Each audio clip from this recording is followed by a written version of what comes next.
Bæredygtig skovdrift, det er en skovdrift, hvor man sikrer, at skoven den er i mindst lige så god tilstand, når vi afleverer den til næste generation. Og hvor skoven den ikke bliver ryddet, og hvor man i driften tager hensyn til skovens sundhedstilstand og til den langsigtede skovforvaltning.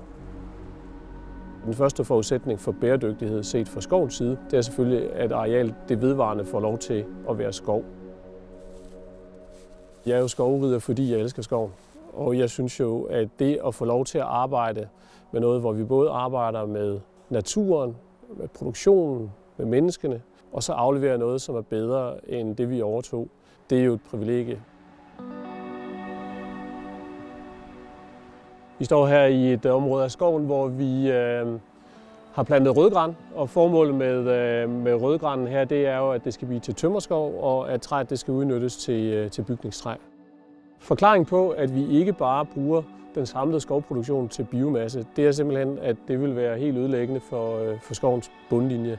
Der er så meget mere værdi for skovejeren i de værdifulde træprodukter i forhold til biomassen. Det er en del af vores arbejde og vores håndværk at sikre, at vi får den bedst mulige udnyttelse af træet til det mest værdifulde formål. Tilbage så er der en rest, som vi ikke kan bruge til andet. Og den rest, hvis vi lader den ligge herude i skoven, den vil forrådne, og den vil afgive den samme CO2, som den optog, da den voksede. Hvis vi i stedet for anvender den til biomasse, så fortrænger den en anden energiform, måske kul eller olie eller gas. Og det vil sige, at ved at bruge biomasse, så holder vi nogle fossile brændsler i jorden, der hvor de hører hjemme. Så kan vi være i nogle situationer, hvor vi har nogle skadede træer, hvor der er noget råd i, som vi også er nødt til at skære fra, fordi det ikke kan bruges i træproduktionen. Når man snakker bæredygtig skovforvaltning, så er det jo hele skoven, man kigger på, og ikke den enkelte bevoksning. Og det vil sige, at i en del af skoven, så er det gamle træer, som er tæt på at være hugstmodne. Et andet sted i skoven, så er det måske unge træer, som skal plejes. Andre steder i skoven, så er det mellemalderen bevoksninger, som skal tyndes. Og endelig så er der de steder i skoven, hvor man skal nyplante, og det er jo de steder, hvor man fældede skoven sidste år.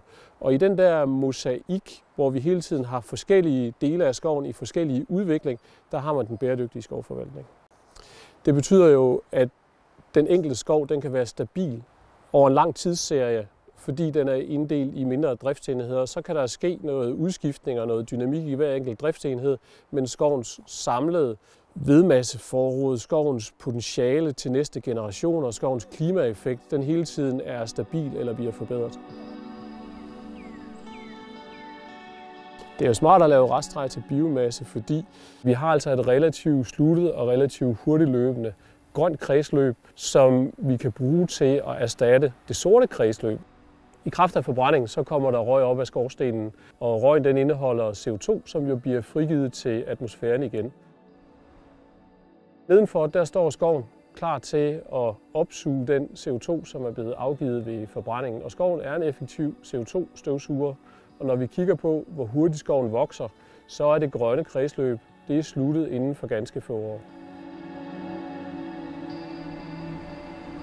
Nogle steder der skal vi optimere træproduktionen, andre steder der skal vi måske optimere økosystemfunktionen.